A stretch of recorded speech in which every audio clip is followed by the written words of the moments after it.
Welcome back, Underdogs, Misfits, and Little Lunatics. Part 4 Snowbound The Shining.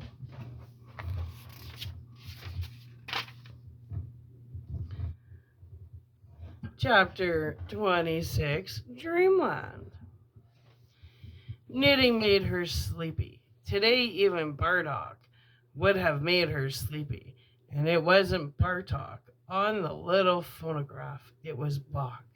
Her hands grew slower and slower, and at the time her son was making the acquaintance of room 217's long term resident. Wendy was asleep with her knitting on her lap. The yarn and needles rose in the slow time of her breathing. Her sleep was deep and she did not dream. Jack Torrance had fallen asleep too, but his sleep was light and uneasy, populated by dreams that seemed too vivid to be mere dreams. They were certainly more vivid than any dreams he had ever had before. His eyes had begun to get heavy as he leafed through packets of milk bills, 100 to a packet, seemingly tens of thousands altogether. Yet he gave each one a cursory glance, afraid that by not being thorough, he might miss exactly the piece of Overlookiana he needed to make the mystic connection that he was sure must be here somewhere. He felt like a man with a power cord in one hand, groping around a dark and unfamiliar room for a socket. If he could find it, he would be rewarded with a view of wonders. He had come to grips with Al Shockley's phone call and his request. His strange experience on the playground had helped him to do that. That had been too damned close to some kind of breakdown, and he was convinced that it was his mind in revolt against Al's high goddamn handed request that he chuck his book project. It had maybe been a signal that his own sense of self respect could only be pushed so far before disintegrating entirely. He would write the book if it meant the end of his association with Al Shockley. That would have to be. He would write the hotel's biography, write it straight from the shoulder, and the introduction would be his hallucination that the toppery animals had moved. The title would be Uninspired but Workable Strange Resort, the story of the Overlook Hotel. Straight from the shoulder, yes, but it would not be written vindictively in any effort to get back at Al or Stuart Ullman or George Hatfield or his father, miserable, bullying drunk that he had been, or anyone else for that matter. He would write it because the Overlook had enchanted him. Could any other explanation be so simple or so true? He would write it for the reason. Sorry. He would write it for the reason he felt that all great literature, fiction and nonfiction, was written. Truth comes out. In the end, it always comes out. He would write it because he felt he had to. 500 gals whole milk, 100 gals skim milk, PD, billed to account, 300 portions of orange juice, paid. He slipped down further into his chair, still holding a clutch of receipts, but his eyes no longer looking at what was printed there. They had come unfocused. His lids were slow and heavy. His mind had slipped from the Overlook to his father, who had been a male nurse at the Berlin Community Hospital. Big man. A fat man who had towered to 6 feet 2 inches. He had been taller than Jack even when Jack got his full growth of 6 feet even. Not that the old man had. still been around then. Runt of the litter, he would say, and then cuff Jack lovingly and laugh. There being two other brothers, both taller than their father, and Becky, who at 5'10 had only been 2 inches shorter than Jack and taller than he for most of their childhood. His relationship with his father had been like the unfurling of some flower of beautiful potential, which, when wholly opened, turned out to be blighted inside. Until he had been 7, he had loved the tall, big-bellied man uncritically and strongly in spite of the spankings, the black and blues, the occasional black eye. He could remember velvet summer nights, the house quiet, oldest brother Brett out with his girl, middle brother Mike studying something, Becky and their mother in the living room watching something on the bulky old TV, and he would sit in the hall dressed in a pajama singlet and nothing else, ostensibly playing with his trucks, actually waiting for the moment when the silence would be broken by the door swinging open with a large bang. The bellow of his father's welcome when he saw Jackie was waiting, his own happy squeal in answer as this big man came down the hall, his pink scalp glowing beneath his crew cut in the glow of the hall light. In that light, he always looked like some soft and flapping, oversized ghost in his hospital whites. The shirt always untucked and sometimes bloody, the pants, cuffs drooping down over the black shoes. His father would sweep him into his arms, and Jackie would be propelled deliriously upward. So fast it seemed he could feel air pressure settling against his skull like a cap made of lead. Up and up, both of them crying, "Elevator, elevator." And there had been nights when his father, in his drunkenness, had not stopped an upward lift of his slab-muscled arms soon enough, and Jackie had gone right over his father's flat-topped head like a human projectile to crash land on the hall floor behind his dad. But on other nights, his father would only sweep him into a giggling ecstasy through the zone of air where beer hung around his father's face like a mist of raindrops, to be twisted and turned and shaken like a laughing rag, and finally to be set down on his feet, hiccuping with reaction. The receipt slipped from his relaxing hand and seesawed down through the air to land lazily on the floor. His eyelids, which had settled shut with his father's image tattooed on their backs like stereopticon images, opens a little bit and then slipped back down again. He twitched a little, consciousness like the receipts, like autumn aspen leaves, seesawed lazily downward. That had been the first phase of his relationship with his father, and as it was drawing to its end, he had become aware that Becky and his brothers, all of them older, hated the father, and that their mother, a nondescript woman who rarely spoke above a mutter, only suffered him because her Catholic upbringing said that she must. In those days, it had not seemed strange to Jack that the father won all his arguments with his children by use of his fists, and it had not seemed strange that his own love should go hand in hand with his fear. Fear of the elevator game, which might end in a splintering crash on any given night.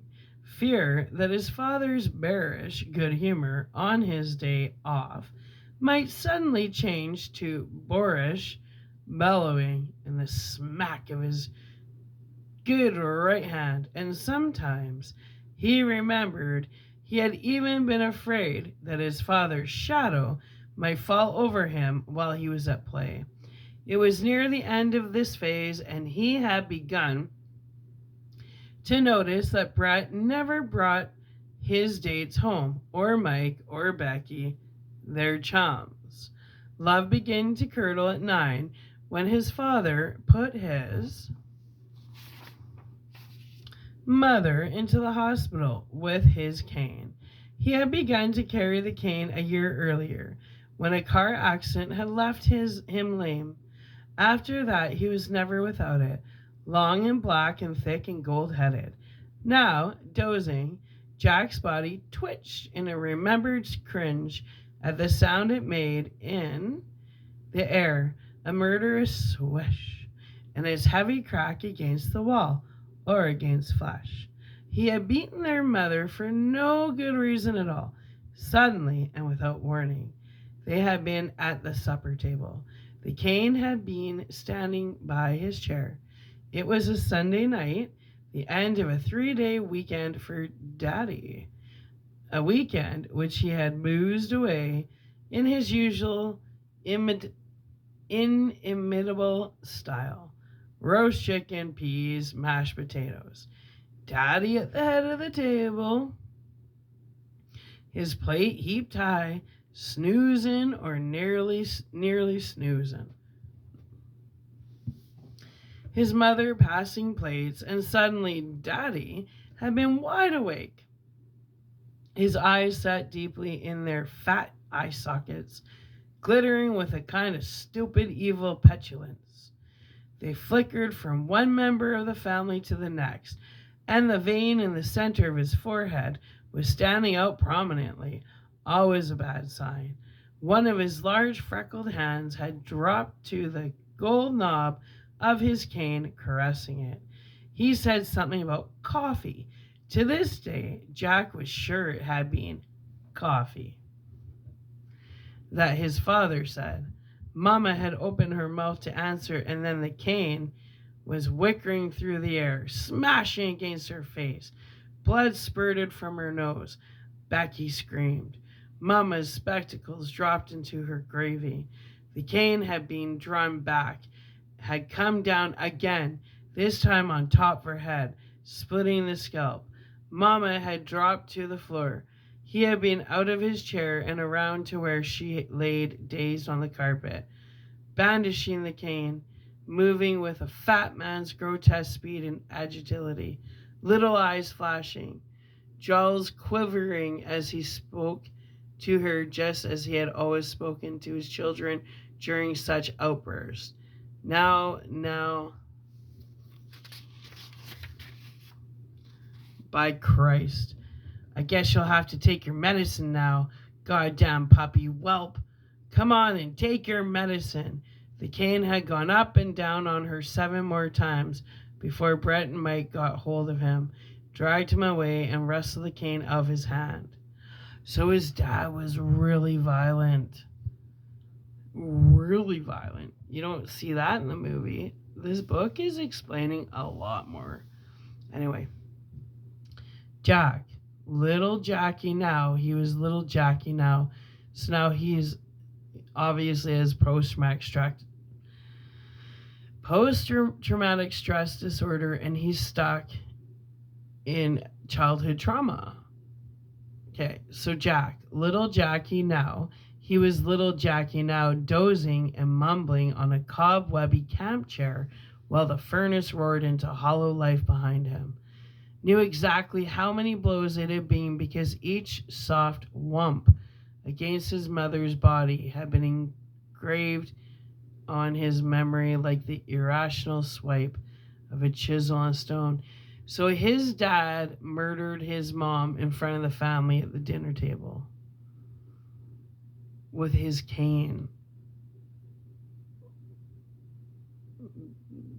I never knew that till now. This book's interesting. 7 wumps, no more, no less. He and Becky crying, unbelieving, looking at their mother's spectacles lying in her mashed potatoes.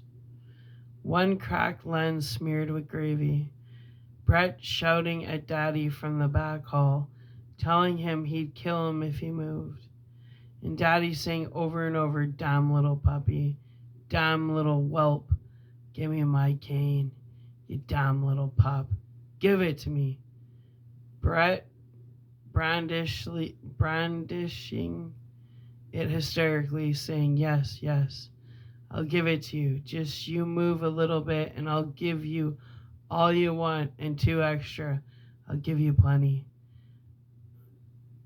Wow, the mom didn't get killed because now she's getting up, but she got beaten pretty severely. Anyway, Mama getting slowly to her feet, dazed, her face already puffed and swelling like an old tire with too much air in it, bleeding in 4 or 5 different places. And she had said a terrible thing. Perhaps the only thing Mama had ever said, which Jackie could recall word for word. Who's got the newspaper? Your daddy wants the funnies. Is it raining yet?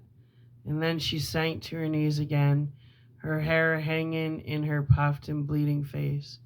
Mike calling the doctor, babbling into the phone. Could he come right away? It was their mother. No, he couldn't say what the trouble was. Not over the phone. Not over a party line. He couldn't. Just come. The doctor came. Violence, abuse. The doctor came and took Mommy away to the hospital where Daddy had worked all of his adult life. Daddy sobered up some, or perhaps only with the stupid cunning of any hard-pressed animal. Told the doctor she had fallen down the stairs. Of course, right? Typical. There was blood on the tablecloth because he had tried to wipe her dear face with it. Had her glasses flown all the way through the living room and into the dining room to land in her mashed potatoes and gravy. The doctor asked with a kind of horrid, grinning sarcasm, is that what happened, Mark? I've heard of folks who can get a radio station on their gold fillings, and I have seen a man get shot between the eyes and live to tell about it. But this is a new one on me. Daddy had merely shook his head and said he didn't know. They must have fallen off her face when he brought her through into the dining room.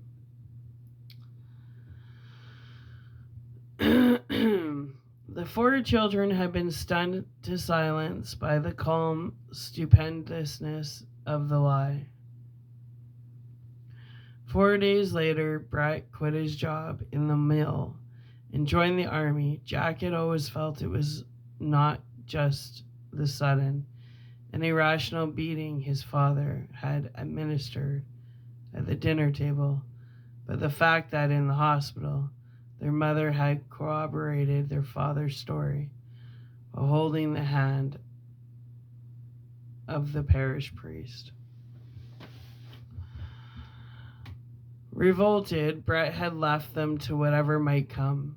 He had been killed in Doug Ho Province in 1965, the year when Jack Torrance, undergraduate, had joined the active college agitation to end the war. He had waved his brother's bloody shirt at rallies that were increasingly well attended, but it was not Brett's face that hung before his eyes when he spoke. It was his mother's dazed, uncomprehending face. His mother saying, "Who got the newspaper?" Mike escaped 3 years later when Jack was 12. He went to UNH on a hefty merit scholarship. A year after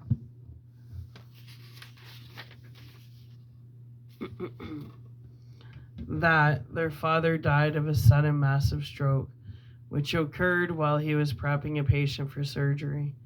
He had collapsed in his flapping and untucked hospital whites. dead possibly even before he hit the industrial black and red hospital tiles. And 3 days later, the man who had dominated Jackie's life, the irrational white ghost god, was underground. The stone-red Mark Anthony Torrance, loving father. To that, Jack would have added one line. He knew how to play elevator. There had been a great lot of insurance money. There are people who collect insurance as compulsively as others collect coins and stamps, and Mark Torrance had been that type. The insurance money came in at the same time the monthly policy payments and liquor bills stopped. For 5 years they had been rich, nearly rich. In his shallow, uneasy sleep, his face rose before him, as if in a glass, his face but not his face, the wide eyes and innocent bowed mouth of a boy sitting in the hall with his trucks, waiting for his daddy, waiting for the white ghost god, waiting for the elevator to rise up with dizzying, exhilarating speed through the salt and sawdust midst of exhaled taverns, waiting perhaps for it to go crashing down, spilling old clock springs out of his ears while his daddy roared with laughter, and it transformed into Danny's face, so much like his own had been. His eyes had been light blue with Danny's, while Danny's were cloudy gray, but the lips still made a bow, and the complexion was fair. Danny in his study, wearing training pants, all his papers soggy, and the fine misty smell of beer rising. A deadful batter all in ferment, rising on the wings of yeast, the breath of taverns, snap of bones, his own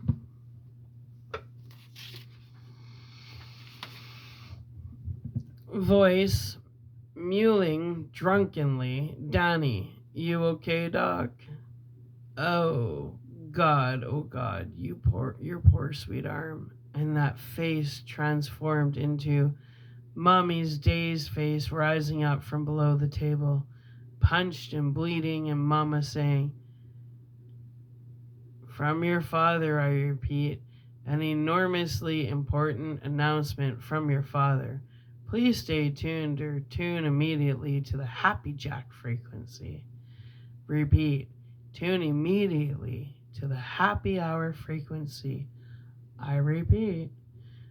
A slow disembodied voices echoing up to him as if along an endless, cloudy hallway. "Things keep getting in the way, dear Tommy. Medic, are you here? I've been sleepwalking again, my dear. It's the inhumane monsters that I fear." "Excuse me, Mr. Allman, but isn't this the office with its file cabinets, Allman's big desk, a blank reservations book for next year already in place? Never misses a trick, that Allman. All the keys hanging neatly on their hooks, except for one. Which one? Which key? Passkey? Passkey? Passkey? Who's got the passkey? If we went upstairs, perhaps we'd see." And the big two-way radio on its shelf. He snapped it on. CB transmissions coming in short, crackly burst. He switched the band and dialed across burst of music, news, a preacher and a softly moaning congregation, a weather report, and another voice, which he dialed back to. It was his father's voice.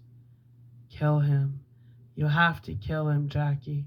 And here too, because a real artist must suffer, because each man kills a thing he loves, because he'll always be conspiring against you, trying to hold you back and drag you down."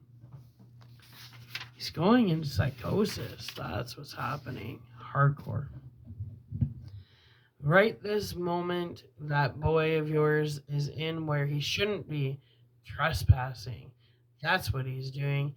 He's a goddamn little pup. Oh no, he's going into psychosis. Bad. Cane him for it, Jackie. See, he's hearing his dad's voice now. He's hearing voices. He's going into psychosis. Unresolved trauma. People, there's nothing wrong with getting help. You know, strong people know when to ask for help. That's the truth. It's true. Strong people ask for help when they need it. And this is the point where he needs help. He's going in psychosis. Well, anyways. Cane him for it, Jackie. Cane him within an inch of his life. Have a drink, Jackie, my boy, and we'll play the elevator game. Then I'll go with you while you give him his medicine. I know you can do it. Of course you can. You must kill him. You have to kill him, Jackie, and her too. Because a real artist must suffer. Because each man, holy shit, he's going into bad psychosis.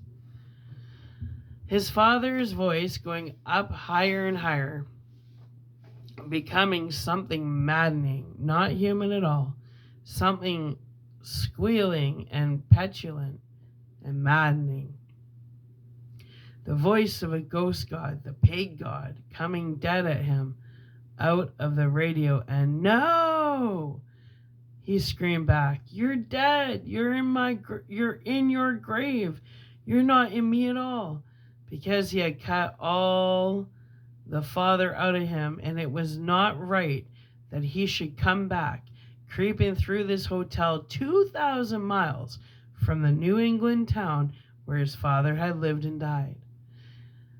Oh, he's getting haunted by his dad. Haunted by the ghosts of the past.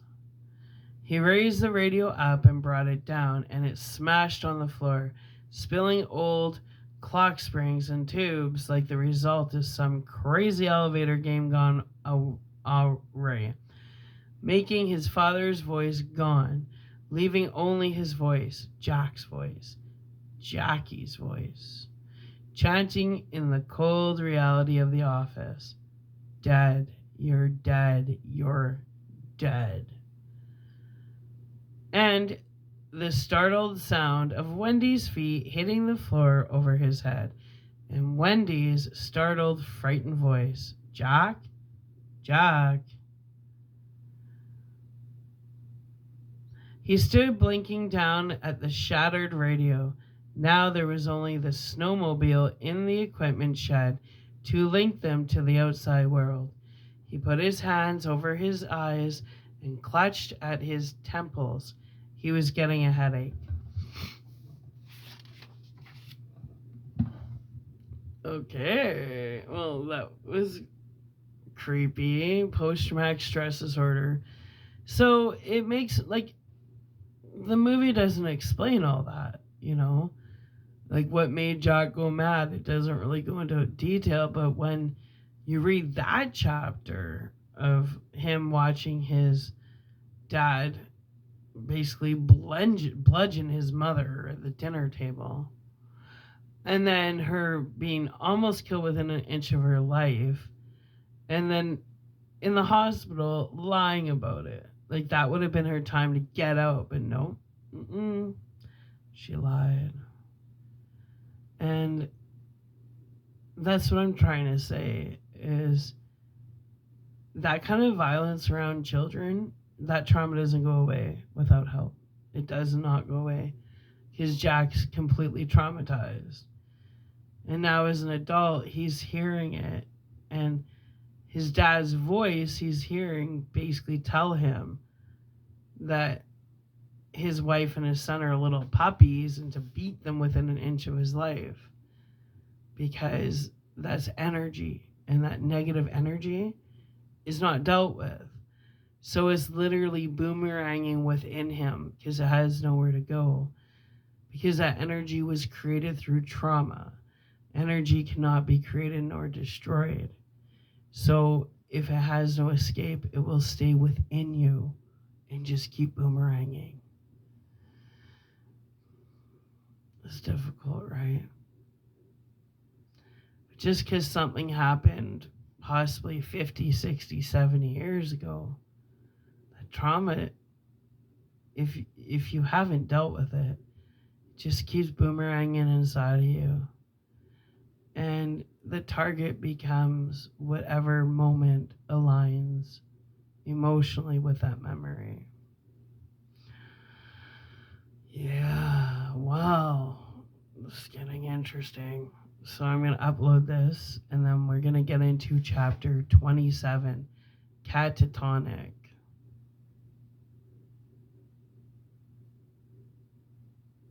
Yeah, that was a weird chapter. But it does explain his hidden, like if you think about it, his temper, his drinking, these violent outbursts. That would be the best example of a boomerang, you know, of energy.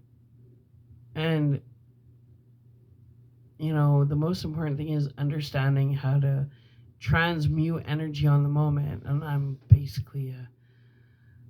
like a magician at doing that. I always transmute energy as it happens because I've lived with trauma, and it's not just going to go away. You have to transmute it, or this shit happens.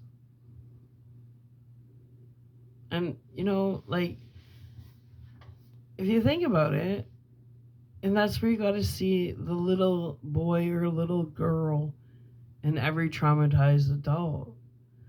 It's not like that, or, you know, like, you think of Jack and it's like, fuck, he's a lunatic. But is he a lunatic, or is he a traumatized child in an adult body?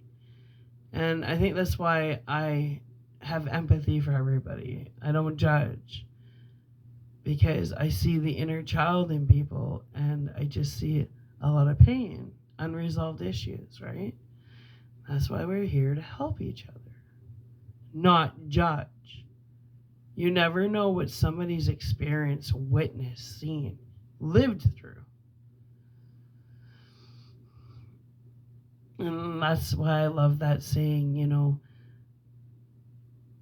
you can love me, but only God can judge me, because I really believe in that. And on my grandma's deathbed, I remember her, the last time I saw her, she was like, Tesoro, do you want to know the secrets to life? And when somebody's on their deathbed and they say that to you, you're like, yeah. And she goes, Tesoro, you must be peaceful, forgiving, loving, and compassionate towards everyone you meet and everything you do, every action. Everyone, no exception. Peaceful, loving, forgiving, and compassionate. And then it's easier said than done. Like the 10 Commandments, right? But I can almost assure you, the biggest things that have saved my psyche, and I've been through a lot of trauma, is those rules. Sticking to the 10 Commandments, not memorizing a bunch of Bible verses. No, it's simpler than that. I stick to my 10 Commandments, and I listen to my grandma Gabriella's advice. Oh, you know, and try to. It's not always easy. So you stick to your 10 Commandments, and you try and be as forgiving, compassionate, loving, and empathetic as you can be. Forgiveness, compassion, Love, forgiveness, compassion. Love for loving for I have it tattooed on me. Must be loving, peaceful, forgiving, and compassionate. Yeah. 10 Commandments. It must be loving, forgiving, peaceful, and compassionate.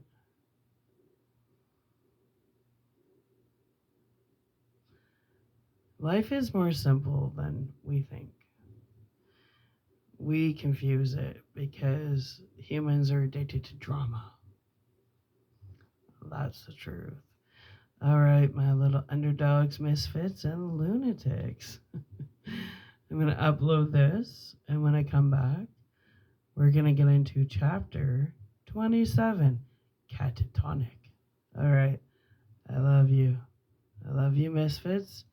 I love you, underdogs. And I love you, little lunatics.